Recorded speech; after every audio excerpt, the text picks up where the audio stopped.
저는 오늘 여러분과 함께 마태복음 25장 1절로 13절에 있는 열처녀 비유를 본문으로 삼고 슬기 있는 사람이 됩시다, 이런 제목으로 은혜를 나누기 원합니다. 국가적 기념일인 3.1운동 106주년을 맞으면서 우리가 기뻐하고 감사드릴 뿐만 아니라 하나님께서 우리나라를 축복하신 것에 대해서 확신 가지고 기뻐해야 하는데, 안타깝게도 우리 현재 대한민국은 탄핵 정국의 혼란 가운데 위기에 처해 있습니다.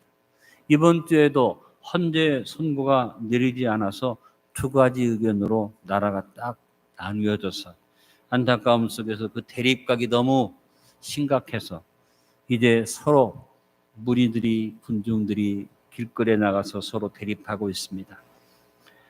기도하면서 걱정하는 것은 어느 쪽으로 결정이 나든지, 찬반의 어느 결정이 한쪽으로 나든지 우리나라는 큰 혼란의 성들이 일어날 수밖에 없는 위기를 맞고 있는데, 이때 우리 성도들이 기도 가운데 우리 먼저 성숙된 모습을 가지고 하나님께서 우리 대한민국 백성들에게 성숙된 모습을 주셔서 대한민국이만 이 험한 풍랑을 이겨내는 승풍타랑을 이뤄나갈 것을 믿습니다.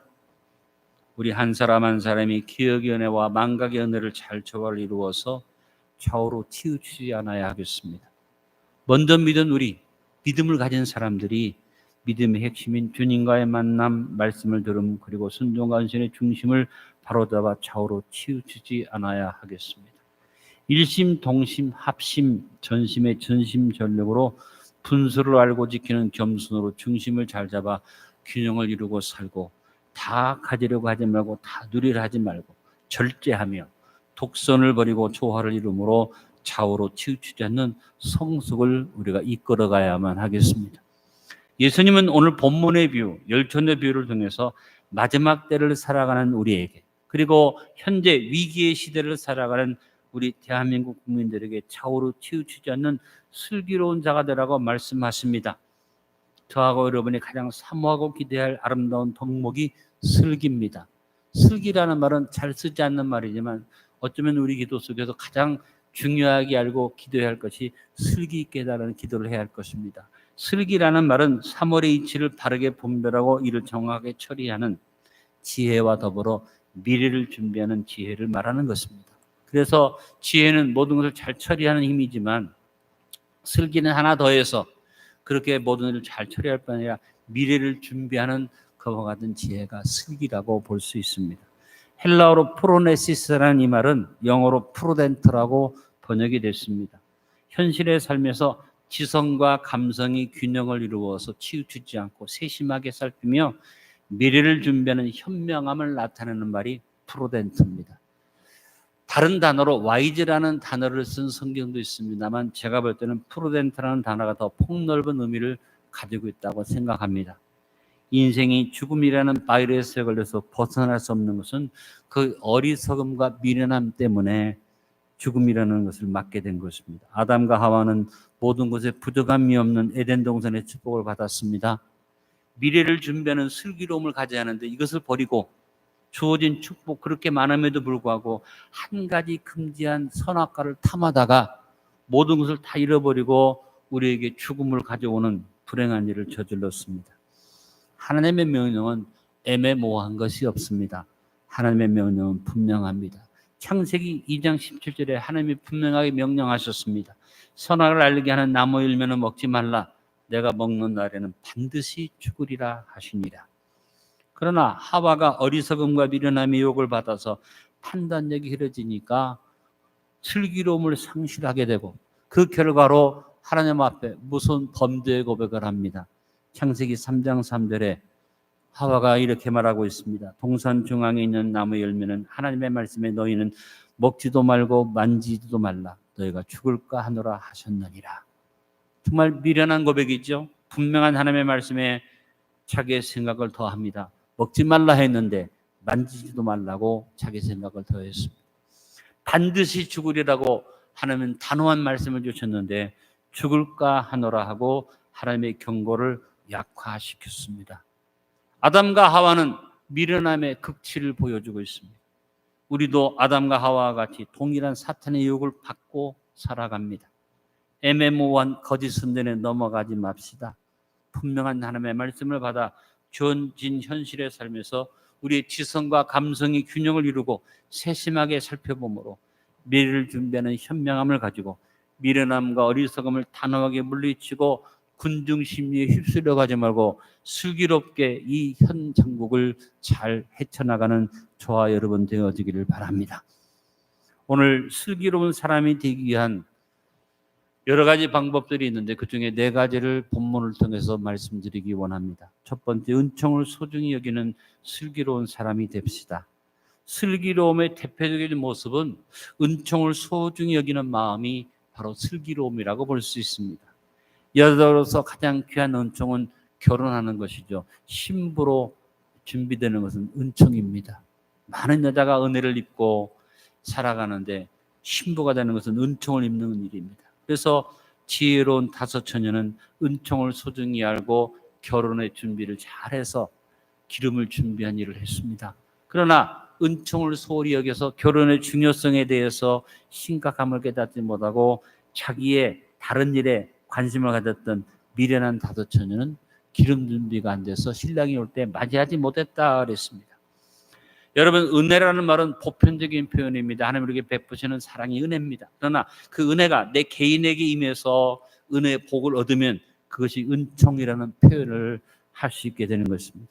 모든 여자가 결혼을 맞이할 수 있고 특별히 신부들 10명은 다 은혜를 입은 신부들인데 지혜로운 슬기로운 5 처녀는 은혜를 은총으로 받아서 슬기롭게 미래를 준비했고 그렇지 못한 5 처녀는 은혜를 받았는데 은혜를 헛되이 함으로 말미암아 은총을 입지 못하는 어리석음에 빠졌다는 것입니다. 잠언서 22장 1절에 말합니다. 많은 재물보다 명예를 택할 것이요 은이나 금보다 은총을 더욱 택할 것이니라.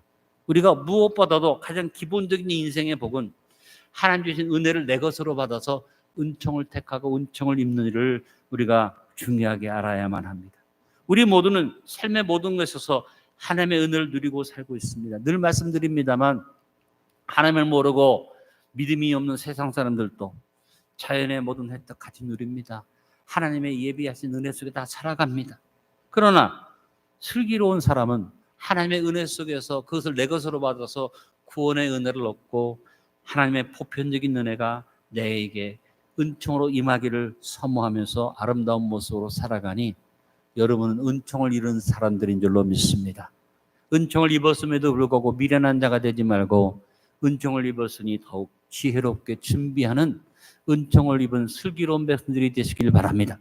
디모데후서 2장 20절로 21절에 말합니다. 큰 집에는 큰 그릇과 은그릇뿐 아니라 나무 그릇과 질그릇도 있어 귀하게 쓰는 것도 있고 천하게 쓰는 것도 있나니 그러므로 누구든지 이런 것에서 자기를 깨끗하게 하면 귀에 쓰는 그릇이 되어 거룩하고 주인의 쓰심에 합당하며 모든 선한 일에 준비함이 되리라.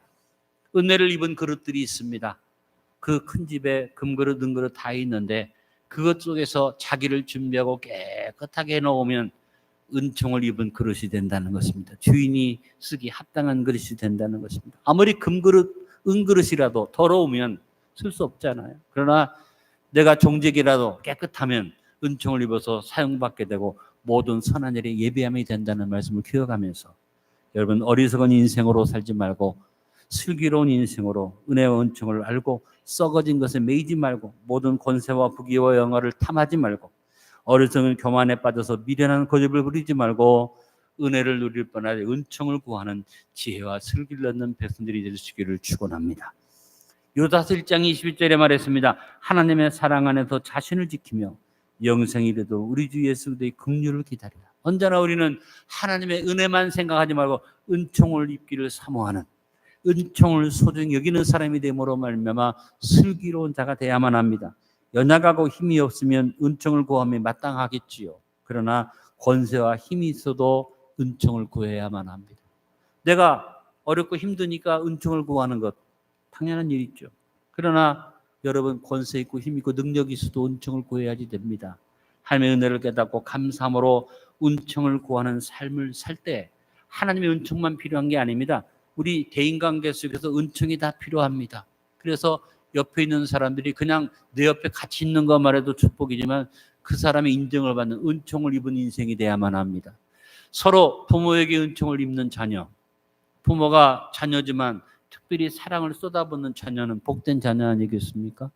부부 간에 같이 살아가지만 그냥 같이 사는 게 아니라 서로를 인정하고 존중히 여기는 은총을 서로 입으며 살아야만 합니다. 이처럼 여러분, 하나님의 은총만 중요한 게 아니라 내가 겸손해져서 은총을 소중히 알면 그것이 슬기로운 아름다운 삶을 이룰 수 있다는 것입니다. 다윗은 하나님의 은혜 가운데 왕이 됐습니다. 그는 겸손하게 하나님 앞에 욕심내지 않고 인간의 수단 같은 거 쓰지 않고 전쟁을 일으켜서 사울왕이 누렸던 모든 통일왕국을 차지하려고 생각하지 아니하고 겸손하게 헤브론에서 7년 반 동안 하나님의 은총을 구하고 백성의 은총을 구했는데 7년 반이라는 긴 세월이 지나가면서 이스라엘의 10지파가 이것을 보면서 다윗을 찾아와서 왕이 되어주기를 요청합니다. 그래서 여러분, 다윗은 전쟁을 통해서 나라를 통일한 것 아니라 하나님 앞에 겸손하게 백성을 잘 다스리는 겸손을 통해서 그가 은총을 입고 하나님의 은총과 더불어 10지파의 은총을 입어서 그가 예루살렘으로 자기의 거처를 옮기고 33년 동안 통일왕국을 잘 다스리는 슬기로운 왕이 됐습니다. 여러분, 어렵고 힘들고 연약한 가운데서만 은총을 구하는 게 아니라 다윗처럼 왕이 돼서도 세움받아서도 은총을 구해야만 합니다. 여러분, 대한민국의 지도자들이 하나님이 주신 은혜를 입고 왕이 됐고 대통령이 됐으면 은총을 구해야 하는데 그렇지 못하죠. 국민들의 선출을 받고 국회의원들이 당선이 됐으면 더 은총을 구해야 하는데 오만방자하게 행하기 때문에 이 나라가 이 모양이 꼴이 된 것입니다. 서로 어리석음을 깨닫고 겸손하게 은총을 구하며 삽시다. 혼란의 난국에서 하나님의 은총을 구하는 슬기가 우리 국민 모두에게 임하기를 기도합니다. 우리 개인이 많은 재물이나 은이나 금보다 하나님의 은총을 구하는 삶을 삽시다. 여러분, 이 난국에서 누가 승리하겠습니까? 누가 하나님의 축복을 받겠습니까? 겸손하게 하나님의 은총을 사모하는 자가 세움받을 줄로 믿습니다. 우리 한번 이 첫 번째 단락을 생각하면서 기도를 고백해 봅시다. 나에게만 은총을 소중히 여기는 슬기로운 사람이 되게 하소서. 두 번째, 하나님의 주권 앞에 순복하는 슬기로운 사람이 됩시다. 이 세상은 가난한 자와 부자가 함께 삽니다. 가난하게 되는 것도 부하게 되는 것도 하나님의 주권에 달려 있습니다. 우리는 언제나 겸손하게 하나님의 주권을 인정하고 살아가야만 합니다.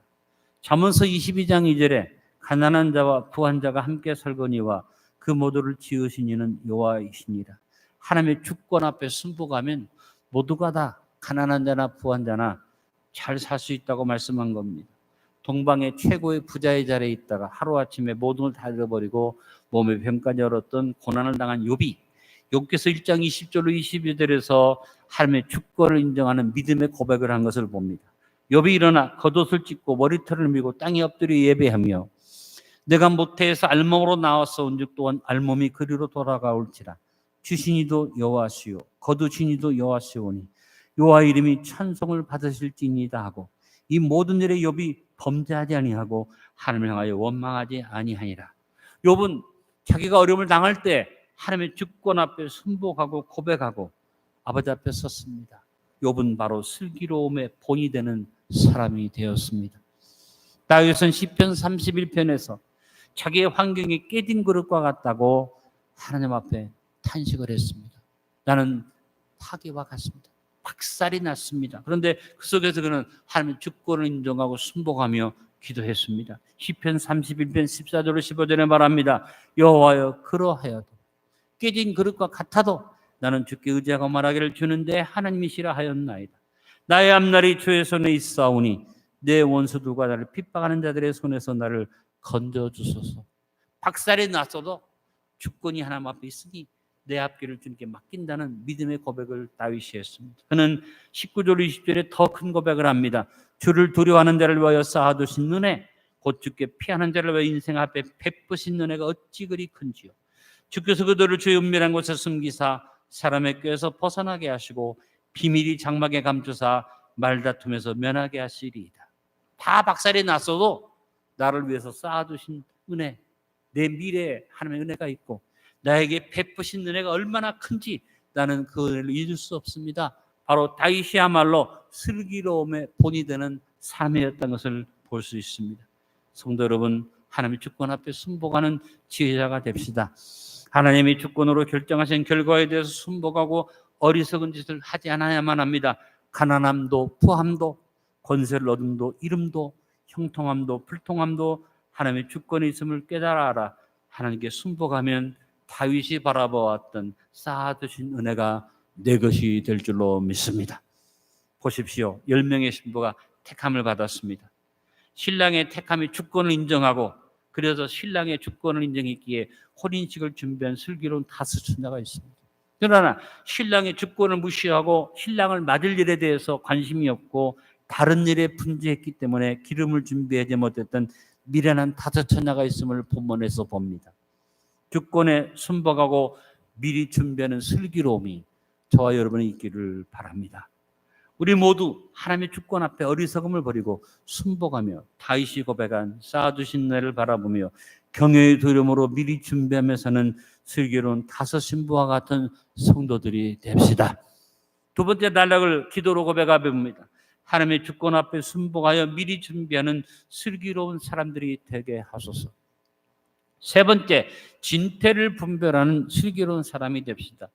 10명의 신부가 택함을 받았는데 진퇴를 분별하고 미리 혼인식을 준비한 슬기로운 5처녀와 진퇴를 알지 못하고 다른 일에 분주함으로 기름 준비하지 못했던 미련한 5처녀를 보면서 진퇴를 분별하는 슬기로움을 배우도록 합시다. 똑같이 신부로 택함 받았는데 슬기로운 사람들은 자기들이 무엇을 해야 할까, 무엇을 하지 말아야 할까 진퇴를 분별했다는 겁니다. 그러나 미련한 사람들은 진퇴를 분별하지 못하고 해야 할 일을 하지 못하고 자기 기분대로 살다가 미련함 속에서 무너져버리고 말았습니다. 어린아이나 미숙한 자는 분별력이 없습니다. 장성하지 못함으로 나아감과 물러섬의 진퇴에 분별력이 없습니다. 이 미련한 5처녀는 마치 어린아이와 같고 미숙한 자와 같았습니다. 장성하고 성숙한 사람은 분별력이 있습니다. 이 지혜로운 슬기로운 5처녀는 분별력이 있었어요. 히브리서 5장 14절에 단단한 음식은 장성한 자의 것이니 그들은 지각을 사용함으로 연단을 받아 선악을 분별하는 자들이니라. 우리가 선악을 잘 분별해야만 합니다. 우리 대한민국 백성들이 진퇴를 잘 분별하고 함부로 나서지 않고 함부로 우리가 혼란을 가중시키는 일을 해서는 안 됩니다. 여러분, 우리가 살아가면서 미리 준비할 때가 있고 사용할 때가 있습니다. 나서야 할 때가 있고 물러서야 할 때가 있습니다. 나서야 할 차례가 있고 물러가야 할 차례가 있습니다. 어리석고 미련한 사람들은 진퇴를 잘 분별하지 못하는 것입니다.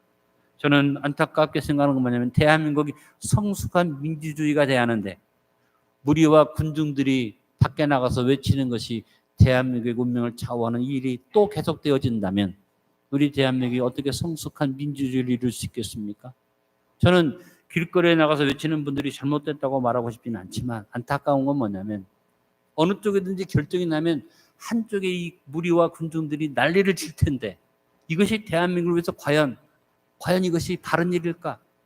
법이 있고 국회가 있고 사법부가 있는데 그 결정에 따라서 때론 불이한 일이 생기게 될 수 있어도 민주주의는 뭡니까? 그런 질서에 따라 결정되어진 대로 순종하면 되는데 우리나라는 국회도 없어요. 행정부도 없고 권세자도 없고 사법부도 무시합니다. 무엇이 힘입니까? 박근혜 대통령을 끌어냈던 촛불의 힘이 이것이 정상적인 힘입니까? 저는 하나님 앞에 기도하면서 생각합니다. 주님, 우리 대한민국이 다시 이런 법을 벗어나서 무리의 힘으로 좌우되는 나라가 되지 않게 해주옵소서. 그리고 특별히 여러분, 무분별한 분별력이 없는 그래서 잘못된 지도자가 세워지면 얼마나 불행한가를 알아야만 합니다. 우리는 러시아의 푸틴을 보십시오. 한 사람의 진퇴를 분별하지 못함으로 지금 얼마나 많은 사람이 전쟁에서 죽어가고 있습니까? 한 명 문제입니다. 김정은이가 분별력을 잃지 않도록 기도해야 할 일입니다. 여러분, 오늘날의 이 나라의 혼란과 이 어려움이 어디서 왔습니까? 대통령과 국회의원들이 진퇴를 분별하지 못하고 자기들 주장대로 하다가 이렇게 어렵게 됐는데 성수된 국민들은 그 사람들을 따라가면 안 됩니다. 우리는 냉정하게 기도하고 분별력을 가지고 진태를 잘 구별해야만 합니다. 우리는 진태를 구별하기 위해서 무엇보다도 기도해야 합니다. 초대 시리아의 안디옥 교회를 보니까 진태를 분별하는 기도의 교회였던 것을 봅니다. 사도행전 13장 2절 3절에 말합니다. 주를 섬겨 금식할 때 성령이 이르시되 내가 불러시키는 일을 위하여 바나바와 사울을 따로 세우라 하시니 이에 금식하며 기도하고 두 사람에게 안수하여 보내니라. 안디옥 교회는 어떤 일을 결정하기 전에 금식하며 기도했고 결정이 되어져서 하나님 이렇게 하라 했은 다음에도 다시 기도하고 이를 실행했던 기도로 진태를 구분하는 교회였습니다. 우리 포항 안디옥 교회도 그런 교회가 되어지기를 바랍니다. 아무리 좋은 일도 조금함을 버리고 여유 있고 유연함을 가져야만 합니다. 저는 우리 진태를 구별하는 일을 위해서 세 가지 후회함이 없는 저와 여러분의 삶이 되기를 권면드립니다. 어리석은 사람, 미련한 사람이 가장 많이 후회하는 말이 뭔 줄 아십니까? 조금 더 참고 기다릴 것을. 진태를 분별하지 못하고 조급해서 문제를 일으킨 다음에 후회하는 사람들이 있습니다. 어리석은 사람이 후회하는 말 중에 또 하나가 뭡니까? 조금 더 나누며 베풀며 살 것을. 특별히 살아계신 부모님께 제대로 대접하지 못하고 효도하지 못하고 나중에 후회하는 사람들의 고백입니다. 무엇입니까? 진태를 분별하지 못했기 때문에 이런 고백을 합니다. 어리석은 사람이 후회하는 말 중에 또 하나는 뭡니까? 조금 더 맑고 밝고 긍정적으로 살 것을. 그저 기쁘게 사는 것도 짧은데 모든 일을 부정적으로 보고 불평하고 원망하며 살다가 나중에 후회하게 되는데 진태를 분별하지 못하는 사람이 갖는 말입니다. 우리 안디옥의 성도들은 이 세 가지 후회가 없도록 진태를 분별하며 슬기로운 삶을 살아갑시다. 기름 준비한 타도처녀처럼 진태를 잘 분별함으로 미리 준비하는 슬기로움을 가지고 후회 없는 삶을 삽시다. 우리 세 번째 단락도 기도로 같이 고백해 봅니다. 진태를 잘 분별하고 미리 준비하는 슬기로운 사람이 되게 하소서. 네 번째, 모든 세 가지를 종합한 이야기입니다. 미련함을 버리는 슬기로운 사람이 됩시다. 기름 준비하지 못한 5 신부는 미련한 사람들이었습니다. 미련하다는 말은 생각이 모자라는 말보다 더 큰 의미를 가지고 있습니다. 구부러지고 어긋났다는 의미가 바로 미련하다는 말의 참 의미입니다. 완고하고 강팍하여서 자기 생각과 고집대로 행하는 것이 바로 미련한 것입니다. 신부로서 슬기롭게 준비하지 못하고 자기 중심적으로 지멋대로 살았던 5 신부는 바로 미련함의 극치를 이룬 사람들입니다. 잠언서 22장 4절 5절은 미련함에 대해서 더 무서운 표현을 했습니다. 폐역이라고 말했습니다. 겸손과 여호와를 경외함의 보상은 재물과 영광과 생명이니라. 폐역한 자, 미련한 자의 길에는 가시올무가 있거니와 영혼을 지키는 자는 이를 멀리 하느니라. 폐역한 자들 어떤 사람들입니까? 성경에 보면 가인과 같은 사람들, 사울왕과 같은 사람들. 오늘 이 시대에 푸틴이나 시진핑이나 김정은 같은 무리가 폐역한 무리고 진태를 분별하지 못하는 무리입니다. 겸손이 없고 하나님을 두려워해야 하는 모든 사람들이 똑같은 것입니다. 백성들을 기만하고 거짓을 말하고 선동질하고 거짓 뉴스를 퍼뜨리고 개인의 욕심만 채워서 나 때문에 사람들이 다치든 죽든 상관이 없고 유리도덕적으로 부끄러운 일을 행하고도 얼굴에 철판을 까는 이 사람들은 바로 폐역한 사람들입니다. 이것을 우리가 인정하고 따라가서는 안 됩니다. 폐역함의 가장 큰 특징, 우리 모두에게 잠재되어 있습니다. 이 목사부터 시작해서 모든 성도 안에 자기만을 알고 자기 중심적인 이기심이 누구에게나 있습니다. 이기심을 가진 사람의 특징이 뭡니까? 나하고 다른 것은 틀린 것이라는 기준을 갖습니다. 무조건 나하고 다르면 무조건 틀렸다는 겁니다. 타협하고 변질돼서 동화되라는 얘기가 아니라 적어도 성숙된 성인으로서 그럴 수도 있다고 넓은 마음으로 관용을 베풀고 이해하면서 우리의 삶에서 폐역을 제거하고 사는 것이 하나님이 원하는 삶의 모습이라는 것을 기억하시기 바랍니다. 빌립보서 4장 4절로 7절에 주어진 교훈을 깊이 묵상함으로 우리의 삶에서 폐역의 모습을 제거하고 삽시다. 주 안에서 항상 기뻐하라. 내가 다시 말하노니 기뻐하라. 너의 관용을 모든 사람에게 알게 하라. 주께서 가까우시니라. 아무것도 염려하지 말고 다만 모든 일에 기도와 간구로 너의 구원을 감사함으로 하나님께 아뢰라. 그러면 모든 지각에 뛰어난 하나님의 평강이 그리스도 예수 안에서 너희 마음과 생각을 지키시리라. 우리의 영혼을 지키고 천국 가는 데 제장이 없으면 관용하고 용서하고 덮어주는 아름다운 삶의 모습이 우리에게 있어야겠습니다. 분을 품고 노하고 안갚음을 하고 보복하려는 마음이 우리 사회 속에서 물러가고 폐역으로 인한 가시와 엉겅퀴가 사라진 사회를 만들며 겸손과 여호와를 경외하며 포상으로 재물과 영광과 평생을 생명을 더 풍성히 얻어서 자유 대한민국의 미래를 아름답게 열어나갑시다. 이기심으로 구부러진 어리석은 폐역을 버리고 수리를 따라 유연하게 지혜자의 삶을 삽시다.